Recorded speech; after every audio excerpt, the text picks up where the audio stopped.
साल के homeless Louis Vuitton ने सपने में भी नहीं सोचा था कि जो एलवी ब्रांड है आगे चल के दुनिया के अंदर क्या बनने वाला है। सेम टाइम पे अपने ही देश के अगेंस्ट में जाके लुई विटॉन और कोको शनेल ने नाजी गवर्नमेंट से हाथ मिला लिया और लोग भड़के।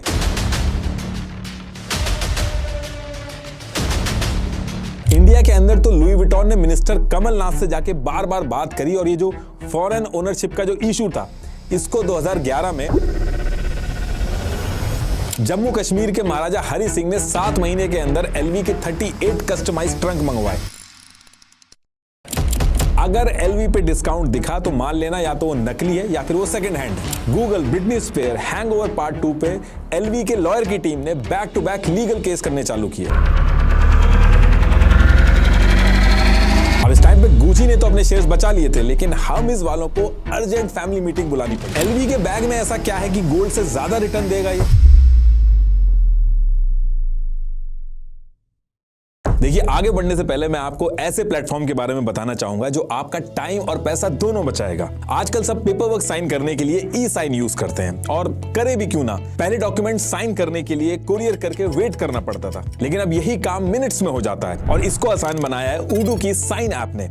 ई साइन करने के लिए आप बस साइन ऐप में अपना डॉक्यूमेंट अपलोड करिए और जहां जहां आपको साइन या डिटेल्स चाहिए वहां ड्रैग एंड ड्रॉप करिए, मैंडेटरी मार्क करिए। अगर डॉक्यूमेंट में एक से ज्यादा लोगों के साइन चाहिए, जैसे रिक्रूटमेंट करने में एचआर को कैंडिडेट और मैनेजर से साइन कराना हो, तो आप स्पेसिफाई कर सकते हैं कि डिटेल्स कौन कौन फिल करेगा और कौन कहां साइन करेगा, किसके साइन पहले होने हैं और किसके बाद में। और इसमें रिमाइंडर्स भी स्केड्यूल होते हैं, तो फॉलोअप की टेंशन नहीं है। सिग्नेचर करने के लिए डिजिटल साइन या ड्रॉ या फोटो अपलोड करिए।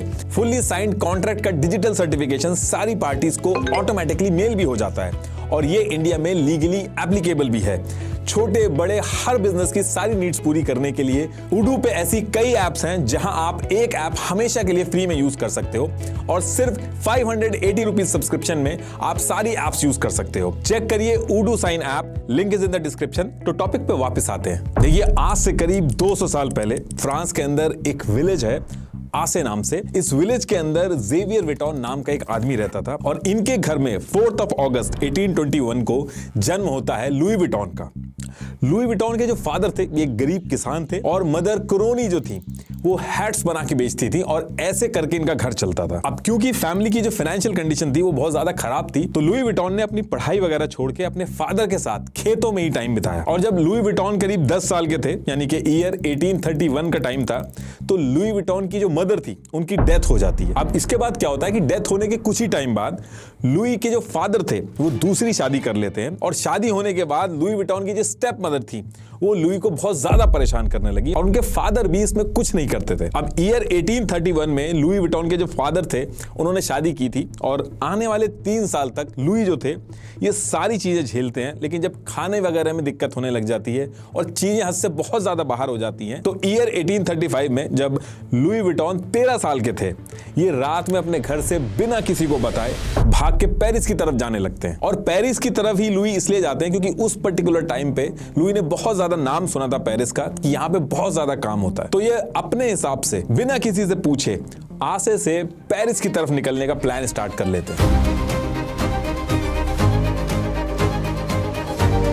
अब लुई विटॉन ने ये प्लान तो बना लिया था, लेकिन इस पूरे प्लान में दिक्कत ये थी कि आसे से पेरिस जो था वो 292 माइल्स की दूरी पे था और लुई विटॉन जो थे उनके पास इतनी दूर जाने के लिए पैसे वगैरह कुछ भी नहीं थे। तो लुई को मजबूरन पेरिस की तरफ पैदल जाना पड़ता है। अब इस पूरे रास्ते में बीच बीच में जो विलेजेस वगैरह आए वहां पे लुई विटॉन रुके, वहां छोटे मोटे काम किए ताकि खाने का इंतजाम हो सके, रहने का इंतजाम हो सके। और कभी कभी जब रहने की जगह नहीं होती थी तो ये जंगल में ही सो जाते थे और कई बार तो ये भूखे भी सोते थे। और ये सारा सिलसिला 2 साल तक चलता है। लुई विटॉन जो थे वो बीच रास्ते में काम करते करते कॉन्टिन्यूअसली पेरिस की तरफ बढ़ते रहे और फाइनली ईयर 1837 में लुई विटॉन पेरिस पहुंच जाते हैं। अब पेरिस पहुंचने के बाद एलवी का सबसे मेन एम था कि कुछ भी काम पकड़ के अपने खाने वगैरह का इंतजाम करना। और अच्छी बात यह थी कि सेम टाइम पे पेरिस के अंदर जो रेलवे सर्विस थी वो भी बस ताजा ताजा शुरू हुई थी, जिसकी वजह से लोगों का जो ट्रैवल था उस पर्टिकुलर एरिया में बहुत ज्यादा बढ़ गया था। अब जब लोग ट्रैवल करते थे तो उनको अपने साथ सामान भी लेके जाना होता था, तो वो बॉक्स के अंदर सामान लेके जाते थे। तो उस एरिया में बॉक्स बनाने वालों का जो काम था वो बहुत ज्यादा बढ़ गया था पेरिस के अंदर। और सेम टाइम पे मॉन्सियर नाम का उसी एरिया में क्राफ्टमैन था जो ऐसे ही बॉक्स बनाने का काम करता था और वो अपने लिए एक सस्ता हेल्पर देख रहा था। और सेम टाइम पे लुई विटॉन मॉसियर के पास जाके काम मांगते हैं और क्योंकि मॉसियर को जरूरत थी तो मॉसियर जो है वो लुई विटॉन को अपने पास बड़े आराम से काम करने के लिए रख लेते हैं। अब इसके बाद लुई विटॉन ने मॉसियर के पास करीब 16 साल तक बहुत ही मेहनत और मन लगा के काम किया और लुई इतना अच्छा काम करने लगे कि मॉन्सियर की शॉप पे जो भी लोग बॉक्स बनवाने आते थे उनकी पहली प्रेफरेंस रहती थी कि उनका बॉक्स लुई विटॉन ही बनाए। तो इस वजह से लुई जो थे वो सारे कस्टमर के बीच में बहुत ज्यादा फेमस हो चुके थे। अब ये जो शॉप थी इसके अंदर 16 साल कंटिन्यूअसली काम करने के बाद ईयर 1852 में लुई की जिंदगी में एक बहुत बड़ा ट्विस्ट आता है जिसकी वजह से लुई की जो जिंदगी थी वो बिल्कुल बदल जाती है। होता क्या है कि फ्रांस का जो एम्परर था नेपोलियन III, उसकी वाइफ एम्प्रेस यूगिनी, उसको लुई विटॉन का जो काम था वो इतना ज्यादा पसंद आ गया था कि वो लुई विटॉन को अपना पर्सनल बॉक्स मेकर हायर कर लेती है। उस टाइम पे जब लोग ट्रैवल करते थे तो बहुत ज्यादा सामान होता था जो बॉक्स में सेट होके जाता था, तो बॉक्स को बनाना और सेट करना भी उस टाइम पे एक जॉब मानी जाती थी। इस एक इंसिडेंट की वजह से इस पूरे एरिया के अंदर लुई विटॉन का जो नाम था उसका बहुत ज्यादा हल्ला होने लगा था। लुई अब एक ऑर्डिनरी बॉक्स मेकर से सीधे एलीट और रॉयल क्लाइंट के ग्रुप में पहुंच गए थे और अब लुई के जो क्लाइंट थे वो सारे हाई सोसाइटी से थे जो डायरेक्ट लुई के साथ कांटेक्ट में रहते थे। अब इसके बाद लुई ने क्या किया, 22 अप्रैल 1854 को शादी की और शादी के कुछ ही टाइम बाद रूनर्व द कैप्यू सीन में एक जगह ढूंढ के अपनी खुद की शॉप खोली और सेम बिल्डिंग के मेज़ानिन फ्लैट में अपना घर भी लिया। एक होमलेस लड़के के लिए बहुत बड़ा अचीवमेंट था, लेकिन आगे जो होने वाला था वो खुद लुई विटॉन ने भी नहीं सोचा था। अब लुई ने ये अपनी शॉप तो खोल ली थी, लेकिन पहले क्या होता था जब लुई ट्रंक वगैरह बनाते थे तो ये खुद बनाते थे, लेकिन जब लुई ने अपनी शॉप खोली तो वो सारे के सारे जो ट्रंक्स थे वो सप्लायर से बनवाने लगे और इससे उनकी ट्रंक की क्वालिटी एकदम डाउन हो गई, बहुत ज्यादा कंप्लेन आने लगी। तो लुई विटॉन ने ईयर 1858 में 76 रू ड्यू रोशे में एक और लोकेशन देख के ट्रंक्स के प्रोडक्शन का जो काम था वो भी खुद से ही शुरू कर दिया। अब लुई विटॉन ने जब ये अपना सारा काम स्टार्ट किया तो लुई विटॉन की आदत थी कि ये छोटी से छोटी चीज बहुत ही ध्यान से ऑब्जर्व करते थे। तो लुई विटॉन ने ये जो पेरिस के अंदर ट्रैवल के टाइम पे बॉक्स यूज हो रहा था इसमें एक लूप होल नोटिस किया, जिसकी वजह से लुई विटॉन पहले आदमी बने पेरिस के अंदर जिन्होंने ये जो ट्रैवल लगेज का जो बैग यूज होता था इसका पूरा गेम चेंज कर दिया। जैसे मैंने बताया था कि ट्रेन जो थी वो पेरिस में नई आई थी, उससे पहले ट्रैवल के लिए मोस्टली हॉर्स कैरेज यानी कि घोड़ा गाड़ी वगैरह चलती थी जिसमें लगेज बॉक्स वगैरह रखने की जगह होती थी और ये लगेज बॉक्स की जो लिड होती थी ये डोम शेप की होती थी ताकि बारिश वगैरह में उसके ऊपर पानी ना रुके। और ये जो बॉक्स होते थे डोम शेप वाले ये बहुत हैवी भी होते थे। अब हुआ क्या कि हॉर्स कैरेज की जगह जब लोगों ने ट्रेन से ज्यादा सफर करना शुरू किया तो सेम ये जो डोम बॉक्स थे उन्हीं का यूज करना स्टार्ट किया, लेकिन ये जो डोम बॉक्स थे ये इतने प्रैक्टिकल नहीं थे ट्रेन के अंदर, क्योंकि डोम लिड वाले जो ट्रंक्स थे वो ट्रेन के अंदर बहुत ज्यादा जगह लेते थे और लोगों को इनको हैंडल करने में बहुत दिक्कत होती थी क्योंकि बहुत ही हैवी होते थे। तो लुई विटॉन ने इस प्रॉब्लम को सबसे पहले ऑब्जर्व किया और इसके लिए लुई ने डोम शेप ट्रंक की जगह एक फ्लैट टॉप रेक्टेंगुलर ट्रंक निकाला। उस टाइम पे इसे स्टीमर ट्रंक भी कहते थे और पुराने बॉक्स में जो पिग स्किन यूज होती थी जिसमें बहुत जल्दी क्रैक पड़ते थे उसकी जगह लुई विटॉन ने अपने इस फ्लैट टॉप ट्रंक में ट्रायन कैनवस का यूज किया। ये एक हैवी ड्यूटी रेजिस्टेंट फैब्रिक होता है। लुई ने इसको ज्यादातर ग्रे कलर के अंदर यूज किया। ये फैब्रिक काफी हल्का होता था और साथ में काफी ज्यादा स्ट्रॉन्ग भी होता था। इस फैब्रिक को यूज करने की वजह से ट्रंक की जो लाइफ थी वो और ज्यादा बढ़ गई और देखने में भी ये ज्यादा अच्छा लगता था। और क्योंकि इसकी जो शेप थी वो रेक्टेंगुलर थी तो इसकी वजह से सामान को एक के ऊपर एक रखा जाता था, जिसकी वजह से जगह का भी अच्छा यूटिलाइजेशन होता था और कन्वीनियंट भी रहता था। अब उस टाइम पे क्या था कि रिच लोग ज्यादा ट्रैवल करते थे और रिच लोगों को एलवी का ये जो बनाया हुआ फ्लैट टॉप ट्रंक था इसको बहुत ज्यादा पसंद किया इन्होंने और बहुत ही कम टाइम के अंदर लुई विटॉन के जो रेक्टेंगुलर शेप ट्रंक्स थे ये बहुत ही जल्दी फेमस होने लगे। ये जो रेक्टेंगुलर ट्रंक थे लुई विटॉन के ये उस टाइम के हिसाब से बहुत ही क्लीन और मॉडर्न लगते थे। हाल ये हो गया था कि उस पर्टिकुलर एरिया में ये जो मॉडर्न दिखने वाले एलवी के जो ट्रंक थे एलीट क्लास के पास बहुत ज्यादा दिखने लगे। अभी ये सुनने में बहुत ही बेसिक सा लग रहा है कि डोम शेप था उसको फ्लैट कर दिया, लेकिन उस टाइम पे पेरिस के अंदर बैग को यूज करने का जो पूरा कॉन्सेप्ट था उसको एक होमलेस कम पढ़े लिखे लड़के ने पूरी तरीके से चेंज कर दिया था। और ईयर 1859 आते आते एलवी के जो फ्लैट टॉप ट्रंक्स की डिमांड जो थी वो बहुत ज्यादा बढ़ गई थी और एलवी रिच लोगों को ही टारगेट करते थे। उनको एक चीज समझ में आ गई थी कि अगर रिच लोगों का काम आसान कर दो तो फिर जितना भी पैसा आप मांगो वो देने के लिए तैयार रहते हैं। और यही रीजन है कि एलवी ने उस टाइम के जो रिच लोग थे उनकी नीड पूरी करने के लिए कस्टमाइज ट्रंक भी बनाए, क्योंकि उस टाइम पे ये ट्रेंड था कि सारा सामान एक ही ट्रंक में भर के ले जाया जाता था, तो इससे दिक्कत होती थी। लेकिन लुई विटॉन ने क्या किया था, उन्होंने अपने ट्रंक्स में कस्टमाइज करके अलग अलग सेगमेंट में डिवाइड कर दिया था बॉक्स को। जो एक बेसिक बॉक्स चलता था उसको बहुत ही मॉडर्न कर दिया था। अब इसके बाद लुई विटॉन ने एक और चीज नोटिस की कि उस टाइम पे फीमेल्स जो थी वो बैग्स बहुत कम यूज करती थी, क्योंकि फीमेल्स हैंडबैग जो थे वो सोसाइटी में उतने एक्सेप्टेड नहीं थे। कहा जाता था कि ये भारी और इनएलिगेंट होते हैं, इससे फीमेल को इंजरी भी हो सकती है। तो लुई विटॉन ने इन भारी फीमेल जो बैग्स थे इनका भी सोल्यूशन निकाला और कैनवस का यूज करके लाइट वेट और स्टाइलिश हैंडबैग निकाल दिए। और लुई विटॉन के छोटे से स्टेप से फीमेल हैंडबैग जो थे उनकी भी डिमांड बहुत ज्यादा बढ़ गई थी। तो लुई विटॉन ने जो फीमेल हैंडबैग्स थे उनका ट्रेंड भी उस एरिया में बहुत ज्यादा फैलाया था। उस टाइम पे लुई विटॉन ये जो सारी चीजें कर रहे थे, रिच लोगों के लिए ये एक इन्वेंशन की तरह था और वो इसके लिए कितना भी पैसा खर्च करने के लिए तैयार थे। और ये सारी चीजें जो लुई विटॉन कर रहे थे उसके लिए ईयर 1867 में एलवी को पेरिस के universal exhibition at the world's fair में उसके यूनिक आइडियाज के लिए ब्रॉन्ज मेडल भी मिला। अब इसके 2 साल बाद ईयर आता है 1869 और इस टाइम पे क्या था कि एक बहुत ही हिस्टोरिकल इवेंट होना था। स्विस कैनाल की ओपनिंग होनी थी, जिससे ट्रेड और ट्रैवल के जो नए रास्ते थे वो दुनिया भर के लिए खुलने थे। जब इस स्विस कैनाल की ओपनिंग का इवेंट हुआ तो इस इवेंट में लुई विटॉन के ट्रैवल बैग्स और ट्रंक्स का एक अलग ही चार्म दिखा। फ्रांस के सारे एलीट क्लास एलवी के स्टाइलिश ट्रंक्स और बैग्स लेके पहुंचे वहां पे। इस पूरे इवेंट में जब एलवी के बैग्स का ग्लैमर का तड़का लगा तो यहां से एलवी इंटरनेशनल लेवल पे फेमस हुआ। इस इवेंट के अंदर एलवी के जो बैग्स थे उनका इतना डिस्कशन हुआ कि बड़े बड़े लोग इस एलवी के बैग्स के लिए फ्रांस में आने लगे। इजिप्ट के वाइस रॉय जो थे वो स्पेशली एलवी के बैग लेने के लिए फ्रांस गए और बैग्स इतने पसंद आए कि आगे चल के इनकी जो फैमिली थी एलवी को इन्होंने एक डॉक्यूमेंट साइन करके दिया रॉयल फैमिली के सप्लायर का। ये टाइटल एक प्रूफ था कि एलवी की जो क्राफ्टमैनशिप थी वो इतनी सुपीरियर है कि इजिप्ट की जो रॉयल फैमिली है उनको भी ये सप्लाई करते हैं। तो एलवी ब्रांड को जो इस तरीके से ऑनर किया जा रहा था उससे एलवी ब्रांड की इंटरनेशनल रेपुटेशन को बहुत ज्यादा बढ़ावा मिल रहा था। और इजिप्ट से ज्यादा इंडिया के जो महाराजा थे वो एलवी के बैग्स के दीवाने हो गए थे। कपूरथला के महाराजा जगतजीत सिंह को एलवी इतना पसंद आया कि उन्होंने 60 अलग अलग एलवी के ट्रंक्स ऑर्डर कर दिए। कपड़े के लिए अलग, तलवार के लिए अलग, टर्बन, हर चीज के लिए एलवी के कस्टमाइज्ड ट्रंक्स बनवाए गए। ऐसे बड़ौदा के महाराजा सयाजी राव गायकवाड़ भी एलवी के रेगुलर कस्टमर बने। जम्मू कश्मीर के महाराजा हरि सिंह ने 7 महीने में एलवी से 38 कस्टमाइज्ड ट्रंक्स मंगवाए। पोलो आउटफिट के लिए अलग, सिगरेट ड्राइंग के लिए अलग, हर चीज के लिए महाराजा ने अलग अलग एलवी के कस्टमाइज बैग मंगवाए। और यहां से एलवी की जो ब्रांडिंग थी वो बहुत तेजी से आगे बढ़ रही थी, क्योंकि बहुत ही पावरफुल और रिच लोग इसको यूज कर रहे थे। और जो चीज पावरफुल और रिच लोग यूज करते हैं वो चीज मिडिल क्लास और गरीबों के लिए भी एस्पिरेशनल बन जाती है। वो भी चाहते हैं कि अगर ये बैग मिल जाए तो उनकी भी रेपुटेशन उससे मैच हो जाएगी। अब इसके बाद क्या होता है कि जब ईयर 1870 आता है तो लुई विटॉन के लिए बहुत बड़ी दिक्कत खड़ी हो जाती है। इस टाइम पे फ्रैंको प्रूशियन वॉर स्टार्ट हो जाती है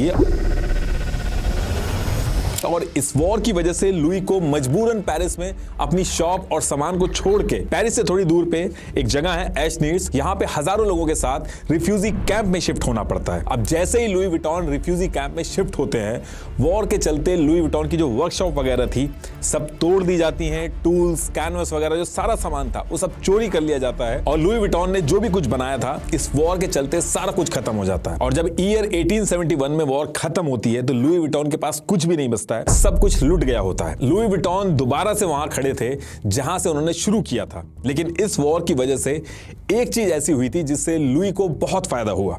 प्रॉपर्टी के जो रेट्स थे वो बहुत ज्यादा सस्ते हो गए थे और जो मेन और स्ट्रैटेजिक लोकेशन थी सब सस्ते में मिल रही थी, क्योंकि उस पर्टिकुलर टाइम पे किसी के पास पैसे ही नहीं थे कि वो दुकानों को खरीद सके या रेंट पे ले सके। बहुत ही कम लोग थे जिनके पास कुछ सेविंग्स बची थी। लुई उनमें से एक थे जिनके पास थोड़े बहुत पैसे बचे थे। जैसे ही लुई को शॉप्स के गिरते हुए रेट्स के बारे में पता चलता है, वो बिना किसी और चीज में पैसे लगाए सीधा क्या करते हैं, ओपरा डिस्ट्रिक्ट के नंबर 1 रूई स्क्राइब की शॉप ले लेते हैं। इस शॉप को लुई इसलिए लेते हैं क्योंकि इसकी स्ट्रैटेजिक लोकेशन जो थी वो बहुत ही अच्छी थी। ये जो शॉप थी ये रेलवे स्टेशन के पास थी। ग्रैंड होटल और होटल स्क्राइब जो था वो सामने ही था। स्ट्रैटेजिकली काफी अच्छी लोकेशन थी। पूरे एरिया के जो ट्रैवलर्स थे वो होटल या फिर ट्रेन या ट्रैवल के चक्कर में इस एरिया से जरूर होके गुजरते थे और फिर दोबारा से बहुत ही कम टाइम में लुई का जो बिजनेस था वो दोबारा से फ्लरिश करने लगता है। अब इसके बाद क्या होता है कि लुई विटॉन के बेटे जॉर्ज विटॉन जो इंग्लैंड में पढ़ाई करने गए थे और वहां से वापस आते हैं और आते ही उन्होंने अपने फादर लुई विटॉन को कन्विंस किया कि हमें फ्रांस के बाहर लंदन के अंदर भी ये जो हमारा एलवी का स्टोर है वो खोलना चाहिए, क्योंकि जॉर्ज को लगता था कि वहां पे ये जो ब्रांड है उनका वो और ज्यादा चलेगा। और कुछ टाइम सोचने के बाद उनके फादर लुई जो थे वो हाँ कर देते हैं और फिर जॉर्ज और लुई दोनों मिलके ईयर 1885 में लंदन के ऑक्सफोर्ड स्ट्रीट नंबर 289 पे एलवी की शॉप खोल देते हैं। ये उसकी ओरिजिनल पिक है। ये पहली एलवी की शॉप थी जो फ्रांस के बाहर लंदन में खुली थी। अब जब ये सारी चीजें हो गई थी तो एलवी को भी वही सेम दिक्कत आई जो बड़े ब्रांड्स को हमेशा आती है। एलवी के जो प्रोडक्ट्स थे वो कॉपी होने लगे और एलवी के फेक प्रोडक्ट्स मार्केट के अंदर बहुत ज्यादा आने लगे। इससे एलवी का जो बिजनेस था वो बहुत ज्यादा उसको नुकसान हो रहा था। अभी जो कॉपी वगैरह हो रही थी, इन सब चीजों से डील करने के लिए ये लोग छोटे छोटे स्टेप्स तो ले रहे थे, लेकिन उससे कुछ ज्यादा असर नहीं हो रहा था। तो इस चीज से डील करने के लिए लुई विटॉन के बेटे जॉर्ज विटॉन अपने फादर से डिस्कस करते हैं कि हम लोगों को अपने प्रोडक्ट में कुछ ऐसी चीज ऐड करनी होगी जो कोई कॉपी ही ना कर सके। अपने इस बैग के थ्रू कोई बड़ी प्रॉब्लम सॉल्व करनी होगी। लेकिन अब बात यह थी कि एक बैग है जो कि स्क्वायर शेप का है, उसके अंदर सिर्फ सामान रखने के लिए इधर से उधर ले जाना उसका काम है, उसमें कितना इनोवेशन हो। लेकिन एलवी के बैग्स जो थे उनके साथ ऐसा नहीं था। लोग जिसको सिर्फ एक सिंपल सामान ले जाने का बैग या बॉक्स समझते हैं, उसमें ये लोग हमेशा से कुछ ना कुछ अलग करके लेके आते थे। तो लुई विटॉन और उनके बेटे जॉर्ज जो थे एक बड़ी प्रॉब्लम को सॉल्व करने में लग गए। छोटी से छोटी चीज को उन्होंने नोटिस किया और जब ये सारी चीजें ये लोग कर रहे थे तो जॉर्ज विटॉन जो थे उनका ध्यान एक बहुत ही इंपॉर्टेंट फीचर पे गया और वो था बैग का लॉकिंग सिस्टम। उस टाइम पे क्या था कि जो रिच लोग थे वो ट्रैवल करते थे और ट्रैवल करते टाइम महंगी महंगी पेंटिंग्स, वैल्यूएबल्स ट्रंक और बैग्स में लेके चलते थे और उस टाइम पे चोरी की बहुत न्यूज आती थी। ट्रेन के अंदर ट्रैवल करते टाइम लोग इस पर्टिकुलर चीज से बहुत ज्यादा परेशान हो गए थे। लोग जो अपने ट्रंक्स यूज करते थे उसमें बड़े बड़े ताले लगाते थे, लेकिन चोर जो थे इसको इजीली तोड़ लेते थे। तो इससे निपटने के लिए एलवी ने टम्बलर लॉक का इन्वेंशन किया। इस लॉक की खास बात यह थी कि इसमें मल्टी पिन टम्बलर सिस्टम था जिसमें हर पिन को बिल्कुल सही जगह पर सेट करके ही खोला जा सकता था, जो चीज चोरों के लिए बहुत ज्यादा मुश्किल थी। तो इस लॉक को बहुत ही ज्यादा टाइम लेके जॉर्ज विटॉन ने अपने फादर के साथ मिलके बनाया। उनको ये चीज पता थी कि ये जो लॉक सिस्टम वो इस समय बना रहे हैं वो अभी तक कहीं यूज नहीं हुआ है, तो उन्होंने इसका पेटेंट भी करा लिया और फिर पूरे एरिया में मार्केट करने के लिए जॉर्ज ने एक सिंपल सी ट्रिक यूज करी। जॉर्ज ने क्या किया, एक न्यूज़पेपर के फ्रंट पेज पे एक आर्टिकल पब्लिश करवा के दुनिया के famous escape artist Harry Houdini जो थे उनको चैलेंज किया कि वो जो एलवी का बैग है उसके अंदर जो लॉक है उसको क्रैक करके दिखा दे। अब जब ये न्यूज़ पब्लिश हुई तो दूर दूर तक डिस्कशन स्टार्ट हो गया था कि हुडीनी जो है वो एलवी के इस लॉक सिस्टम को तोड़ पाएंगे कि नहीं। लेकिन हुडीनी ने इस चैलेंज को एक्सेप्ट करने से मना कर दिया और इस एक चीज से पूरे मार्केट के अंदर एलवी के जो लॉक थे उनका हल्ला हो गया। लोगों में इस चीज की डिमांड बहुत ज्यादा बढ़ गई है। अब आप सोच के देखिए, अगर आप उस टाइम पे एक अमीर आदमी होते जो महंगे सामान लेके ट्रैवल कर रहा है तो एलवी का बैग कितना ही महंगा क्यों ना हो आप उसको जरूर लोगे। तो अमीर लोगों की लाइन लग गई इस बैग को लेने के लिए और यहां से एलवी जो था वो धीरे धीरे करके रिच लोगों की पहली पसंद बनता जा रहा था, क्योंकि उनको ये यकीन हो गया था कि एलवी का अगर ट्रंक है, बैग है तो वो चोरी नहीं हो सकता। और दूसरी सबसे इंपॉर्टेंट चीज इससे ये हुई कि एलवी की फेक कॉपी बनाने वाले जो लोग थे अब इस लॉक की कॉपी नहीं कर पा रहे थे। तो रिच लोग जो थे वो ओरिजिनल एलवी कौन सा है मार्केट के अंदर उसको आइडेंटिफाई करना उनके लिए बहुत आसान हो गया था और इस चीज से एलवी की डिमांड जो थी वो बहुत ज्यादा बढ़ गई थी। ईयर 1889 में लुई विटॉन ने पेरिस के वर्ल्ड्स फेयर में गोल्ड मेडल भी जीता इस चीज के लिए। अब यहां से एलवी अपने बैग में यूटिलाइजेशन पे तो ध्यान देता ही देता था कि वो अच्छे से यूज हो सके, उसके साथ साथ अपने बैग में एक एस्पिरेशनल वैल्यू भी ऐड करने लगे। ये रिच लोगों की ही प्रॉब्लम को सॉल्व करने पे फोकस करने लगे क्योंकि उनको पता था इससे वो ज्यादा प्रॉफिट बना पाएंगे। इन्होंने बहुत सारे छोटे छोटे स्टेप्स लिए जो आज की डेट में बहुत ही नॉर्मल लगते हैं, लेकिन उस टाइम पे इनका बहुत ज्यादा डिस्कशन हुआ था। जैसे रिच लोगों को एलवी के बैग खरीदने में दिक्कत ना हो, इसके लिए पहली बार एलवी ने फ्रेंच और इंग्लिश में एलवी के सारे प्रोडक्ट्स जो थे उनका कैटलॉग बना के लॉन्च किया था। अब आपको अभी ये सुनने में बहुत ही नॉर्मल सी चीज लग रही होगी कि एक कैटलॉग ही तो है, वो ही लॉन्च किया है, लेकिन उस टाइम पे सारी चीजें जो थी वो पहली बार हो रही थी। एलवी रिच लोगों की वो प्रॉब्लम सॉल्व कर रहा था जो खुद रिच लोगों को भी नहीं पता थी। अब इसके बाद क्या होता है कि डेट आती है 27 फरवरी 1892, सेम ईयर जिस ईयर में कैटलॉग लॉन्च किया था इन्होंने। इसी ईयर में लुई विटॉन की डेथ हो जाती है ब्रेन कैंसर की वजह से। और अब यहां से एलवी ब्रांड जो था इसकी सारी जिम्मेदारी जो थी उनके बेटे जॉर्ज विटॉन पे आ गई थी। फादर की जब डेथ हुई तो जॉर्ज अपने फादर से बहुत करीब थे, तो वो भी अपने फादर का जो सपना था उसको आगे बढ़ा के एलवी ब्रांड को और आगे ले जाना चाहते थे। तो फिर जॉर्ज विटॉन के फादर लुई विटॉन की जब डेथ हुई तो इसके एक साल बाद 1893 में जॉर्ज एलवी ब्रांड को यूएस के शिकागो में हो रहे वर्ल्ड फेयर में ले जाते हैं ताकि एलवी को यूएस के अंदर भी लोगों के सामने प्रेजेंट किया जा सके। और इस वर्ल्ड फेयर के टाइम पे जब जॉर्ज एक्चुअल में यूएस के अंदर थे तो इनकी मीटिंग जेपी मॉर्गन से हुई और उसके बाद ही जेपी मॉर्गन और उनकी फैमिली को इन्होंने अपना क्लाइंट बना लिया। और इसके नेक्स्ट डे ही जॉर्ज ने जॉन वानामेकर से बात करके उनका जो उस टाइम पे स्टोर था द वानामेकर नाम से, उनको राजी कर लिया कि उस स्टोर के अंदर वो एलवी के जो बैग्स हैं उनको भी रख के बेचने स्टार्ट करें। तो इस तरीके से एलवी का ब्रांड और एलवी के प्रोडक्ट जो थे वो यूएस में पहली बार पहुंचे। अब इसके बाद जॉर्ज ने अपना सारा फोकस लगा के एलवी के बैग के लिए एक यूनिक ब्रांड रिकॉल वैल्यू होनी चाहिए, इस पे काम किया। इसके लिए जॉर्ज ने ईयर 1896 में मोनोग्राम कैनवस डिजाइन लॉन्च कर दिया, जिसमें इन्होंने क्वार्टर फॉइल्स यानी कि 4 सिस्टमैटिक लीव्स, इसके साथ साथ फ्लावर्स और एलवी के इनिशियल्स का यूज करके एक यूनिक डिजाइन बनाया जो आज भी आप देखते होंगे। एलवी के इनिशियल्स इन्होंने इसलिए लिखवाए क्योंकि उस पर्टिकुलर टाइम पे क्या था कि जो पेंटर्स होते थे वो जहां भी अपना काम करते थे या पेंटिंग करते थे तो नीचे उसी पेंट से सिग्नेचर कर देते थे अपने नाम से। तो जॉर्ज ने भी इसी चीज से इंस्पिरेशन लेके अपने फादर की याद में हर एलवी के प्रोडक्ट पे लुई विटॉन के इनिशियल्स एल और वी हर प्रोडक्ट पे ऐड कराया, जैसा कि आप आज की डेट में भी देखते होंगे एल और वी जो है वो होते हैं इसमें। ये जो जॉर्ज ने डिजाइन बनाया था जो आज की डेट में भी हम देखते हैं, जॉर्ज ने इंस्पिरेशन ली थी जापानीज फ्लोरल मोटिव्स आर्ट से, जिसमें फूल के पैटर्न्स होते हैं वो यूज किए थे क्योंकि ये पैटर्न हार्मनी और ब्यूटी को रिप्रेजेंट करते थे। ये जो जॉर्ज ने एलवी का नया मोनोग्राम कैनवस डिजाइन बनाया था जो आज की डेट में भी हम देखते हैं, इसका ब्रांड रिकॉल वैल्यू के साथ साथ एक और एडवांटेज था। इस डिजाइन को जॉर्ज ने इतने प्रिसाइज और अलाइनमेंट के साथ बनवाया कि कोई अगर फेक एलवी के प्रोडक्ट बनाता था तो पकड़ा जाता था। छोटे से छोटी डिटेल्स और पूरे डिजाइन की अलाइनमेंट कहीं भी मिस ना हो, इसके लिए जॉर्ज ने, भले पैसा बहुत ज्यादा लगा लेकिन प्रोडक्शन में इन्होंने हर एक बैग को मशीन की बजाय हैंडमेड ही बनाया। उस टाइम पे बाकी कंपनीज जो थी वो मशीनों में एक के बाद एक बल्क में बनाती थी अपने प्रोडक्ट को, वैसा जॉर्ज ने नहीं किया। हर एक प्रोडक्ट पे एक एक चीज बिल्कुल सटीक तरीके से बने, इसके लिए उन्होंने हर एक प्रोडक्ट अपना हैंडमेड ही रखा। और इस चीज की वजह से मार्केट के अंदर जो फेक एलवी था और जो ओरिजिनल एलवी था उसमें जो फर्क था वो साफ पता चलता था। और एलवी के बैग्स को अगर कोई बहुत ही प्रिसाइजली कॉपी करके बनाए तो हैंडमेड प्रोडक्शन की कॉस्टिंग बहुत बढ़ जाती थी, तो उसकी वजह से कॉपी करने वालों के लिए बहुत दिक्कत आ गई थी। और इस तरीके से एलवी का जो फेमस डिजाइन है जो आज आप देखते हो वो बना था। और जॉर्ज ने ये जो डिजाइन बनाया था उसको 21 मार्च 1905 को national office of industrial property से ट्रेडमार्क करवा लिया। ये उस एग्रीमेंट की कॉपी है जो डिजाइन आज भी आप देखते हो। तो सबसे पहले ये ग्रे वाला डिजाइन यूज होता था, फिर उसके बाद ब्राउन और डार्क ब्राउन स्ट्रिप वाला डिजाइन आया, फिर ये डिजाइन आया और फाइनली फिर ये वाला डिजाइन यूज हुआ जो आज की डेट तक यूज होता है। अब इसके बाद क्या होता है कि ईयर 1936 में जॉर्ज विटॉन की भी डेथ हो जाती है और जॉर्ज विटॉन के बेटे गैस्टन लुई विटॉन एलवी के बिजनेस को संभालते हैं। लेकिन जैसे ही ये एलवी को संभालना स्टार्ट करते हैं सेकेंड वर्ल्ड वॉर स्टार्ट हो जाती है। दोबारा से एलवी की सारी सेल्स जो थी वो खत्म हो जाती हैं और इनका डाउनफॉल स्टार्ट हो जाता है। हुआ क्या था कि जर्मनी से हिटलर की नाजी गवर्नमेंट ने फ्रांस पे अटैक करके अपनी पपेट गवर्नमेंट को बैठा दिया था। तो फ्रांस के अंदर बच्चा बच्चा इस नाजी गवर्नमेंट के खिलाफ बॉयकॉट कर रहा था और फ्रांस के सारे बिजनेस नाजी के खिलाफ रेजिस्टेंस दिखाने के चक्कर में बंद होते जा रहे थे। लेकिन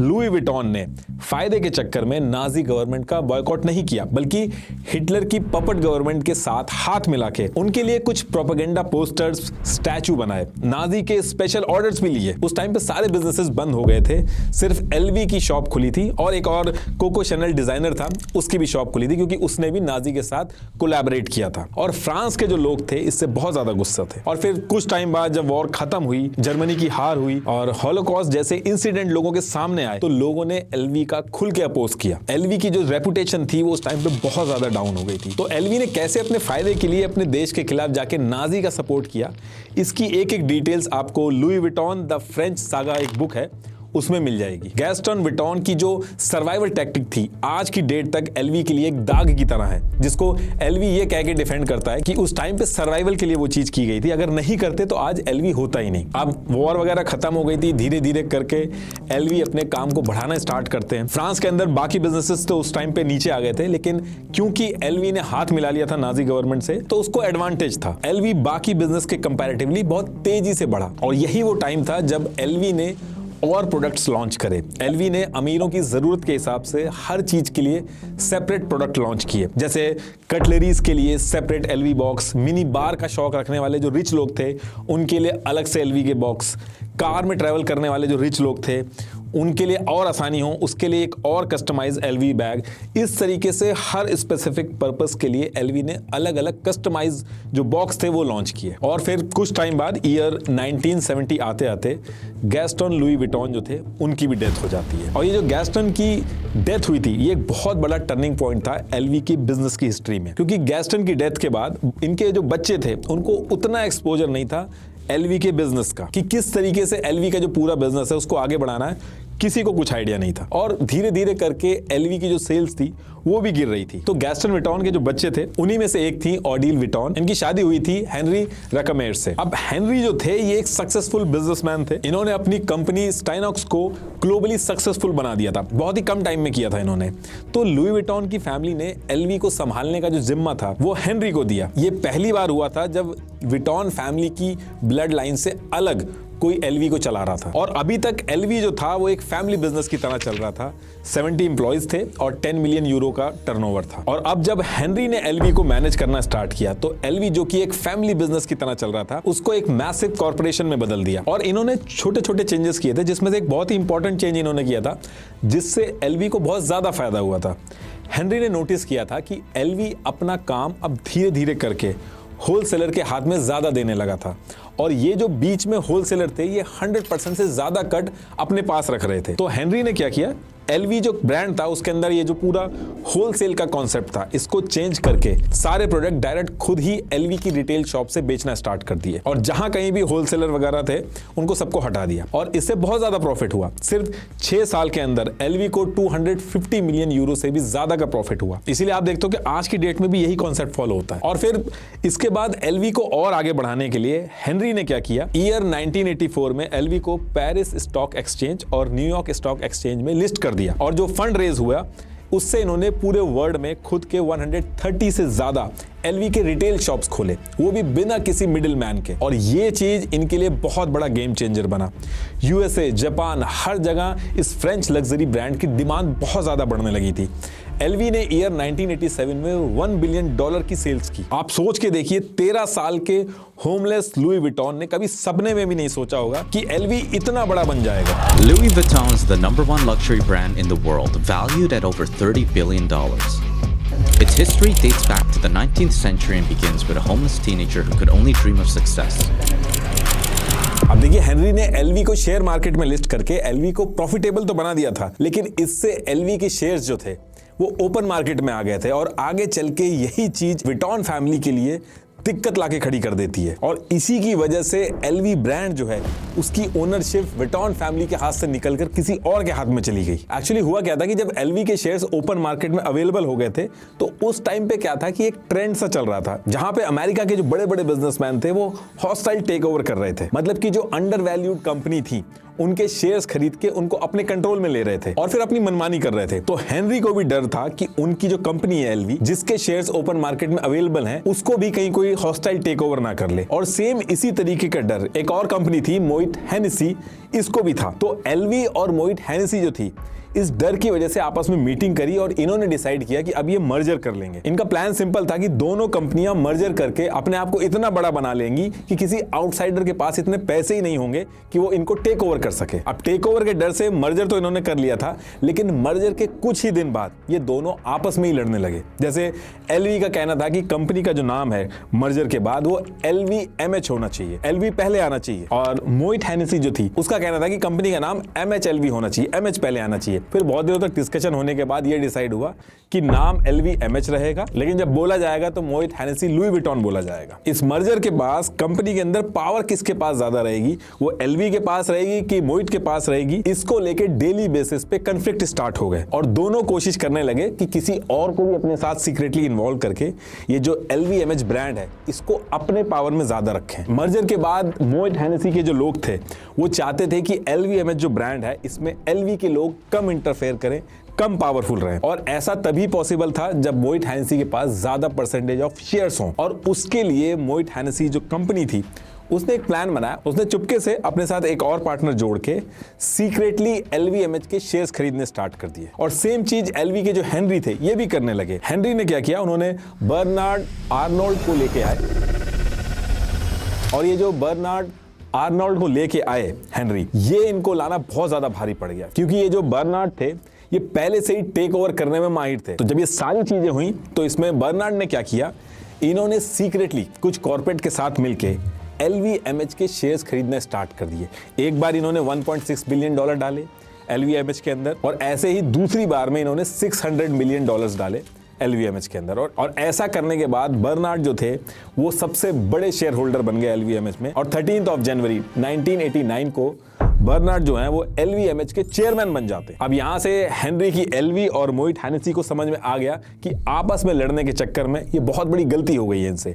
इन्होंने बात करके बर्नार्ड से ट्राई किया कि क्रिश्चियन डियोर परफ्यूम जो है कि तुम ले लो, और LVMH का जो कंट्रोल है उस पर हमारा हक रहने दो। उल्टा इन दोनों को LVMH के बोर्ड से हटा देते हैं। कोर्ट में काफी दिनों तक केस चलता है, बर्नार्ड केस जीत जाते हैं और LVMH को अपने अंडर में ले लेते हैं। और फिर इसके बाद विटॉन फैमिली, जिसने पूरा LV का ब्रांड बनाया था, उनके हाथ से कंपनी निकल जाती है। अब इसके बाद बर्नार्ड क्या करते हैं, ये LVMH को अपने अंडर लेने के बाद 75 और बड़े ब्रांड जैसे केंजो, बर्लूटी, ये सब LVMH के अंडर ले लेते हैं, और धीरे धीरे करके दुनिया के सबसे अमीर आदमी बन जाते हैं। तब से लेके आज तक आप कभी भी वर्ल्ड की टॉप रिचेस्ट लोगों की लिस्ट देखोगे, हमेशा टॉप 5 के अंदर बर्नार्ड जो है वो आपको जरूर दिखेंगे। इनकी और इलॉन मस्क की जो नेटवर्थ है उसमें सिर्फ $38 बिलियन का ही फर्क है। बर्नार्ड के इस एक मूव ने इनकी जिंदगी को बदल के रख दिया। पूरा लुई विटॉन का जो ब्रांड था वो इनके हाथ में आ गया, और जो लुई विटॉन की फैमिली थी उसको पूरी तरीके से हटना पड़ा। बर्नार्ड टेक ओवर करने में बहुत ज्यादा माहिर थे। ऐसे ही गुची का जब स्ट्रगल फेस चल रहा था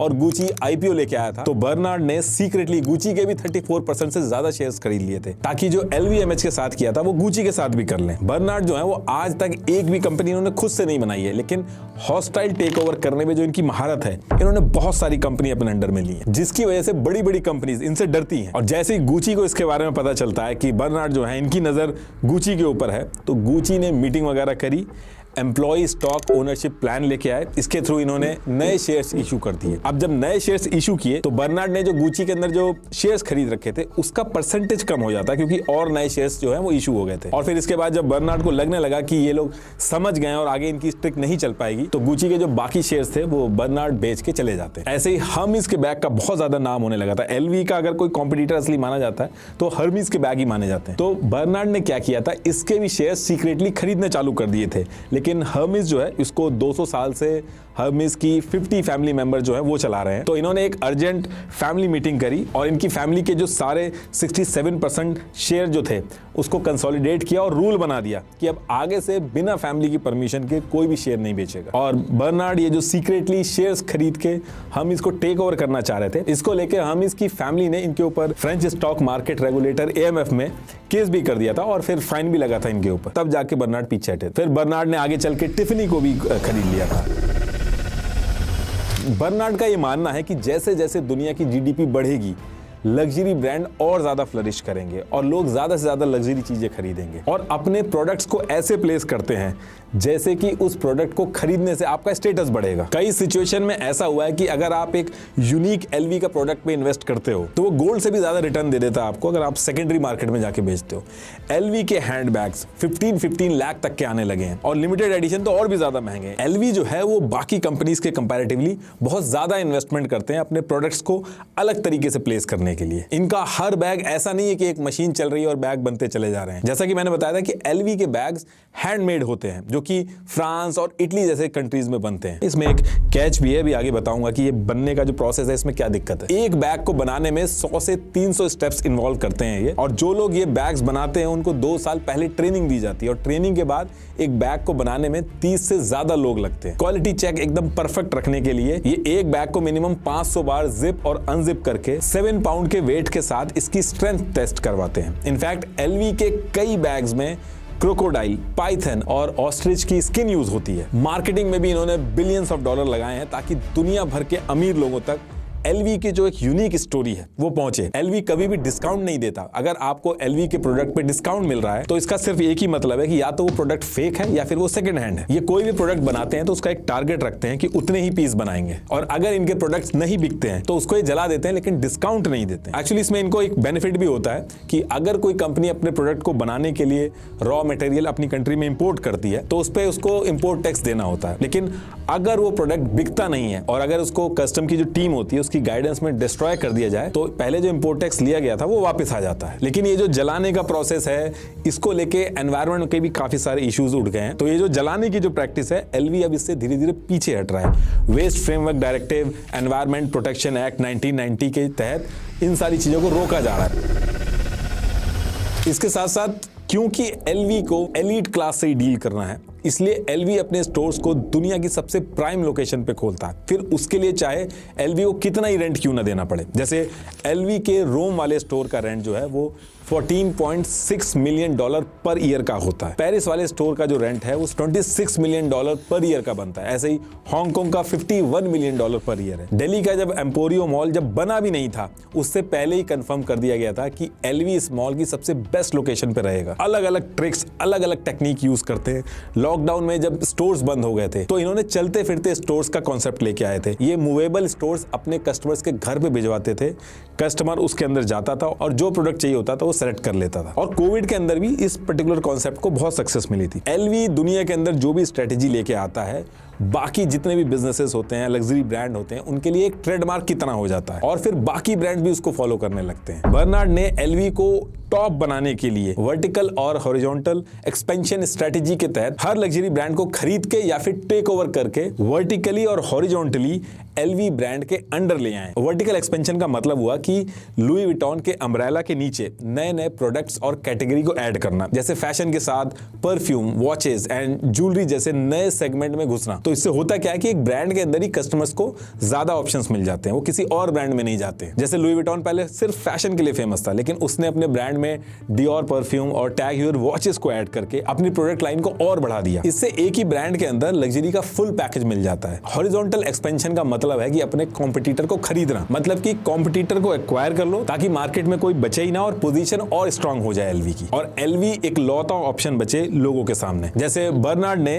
लुई विटॉन के कॉम्पिटिटर ब्रांड जैसे टिफनी हो गया, बुल्गारिया हो गया, इनको खरीदा। इससे ना सिर्फ उनकी मोनोपोली बनी बल्कि लग्जरी इंडस्ट्री में उनका कंट्रोल और ज्यादा स्ट्रांग हो गया। इन सारी हरकतों की वजह से LV के जो कॉम्पिटिटर हैं इनसे परेशान रहते हैं। एक अमेरिकन ब्रांड है कोच, इसने तो जापान के फेयर ट्रेड कमीशन में कंप्लेन कर दी थी कि LV जापान के डिपार्टमेंटल स्टोर को धमकी दे के आया है कि अगर कोच के प्रोडक्ट प्रमोट करोगे तो हम अपना स्टोर यहां से बंद करके चले जाएंगे। LV जो है वो अपने ब्रांड को लेके बहुत ज्यादा सेंसिटिव है और मनमानी भी करता है। इन्होंने हर रीजन में 50 से 100 लीगल प्रोफेशनल रखे हैं, जिसमें लॉयर्स, पैरालीगल्स और सपोर्ट स्टाफ की टीम है जिनकी फुल टाइम जॉब होती है कि कोई LV के ब्रांड को गलत तरीके से ना यूज कर ले। एक बार तो LV ने गूगल के ऊपर ही केस कर दिया था क्योंकि कुछ वेबसाइट जो फेक LV के बैग्स बेचती थी वो गूगल पे सर्च करने पे स्पॉन्सर वाले सेक्शन में बहुत ऊपर सर्च पे आ जा रही थी। तो शुरू में तो पेरिस रीजनल कोर्ट ने गूगल को गिल्टी बता दिया था, लेकिन फिर गूगल ने यूरोपियन कोर्ट ऑफ जस्टिस में अपील किया, तब जाके गूगल बचा। ऐसे ही ब्रिटनी स्पीयर का एक म्यूजिक वीडियो था डू समथिंग, उसमें वो जो कार चला रही थी उस कार का जो डैशबोर्ड था उसके ऊपर जो डिजाइन बना हुआ था वो LV के चेरी ब्लॉसम डिजाइन से मिलता जुलता था। LV ने इसको लेके केस कर दिया जिसकी वजह से सोनी BGM, MTV से इस गाने की ब्रॉडकास्टिंग तक रोक दी गई थी और 80,000 यूरो तक का फाइन लगा था। हैंगओवर मूवी सीरीज के जो सेकंड पार्ट था उसमें कैरेक्टर कहता है be careful, that is Louis Vuitton. Louis Vuitton नहीं बल्कि लुइस विटॉन कहता है। इस चीज के लिए भी इनके ऊपर केस ठोक दिया था इन्होंने। इन सारी चीजों से लेके चाइना की जो गवर्नमेंट है वो सबसे ज्यादा LV से परेशान रहती है।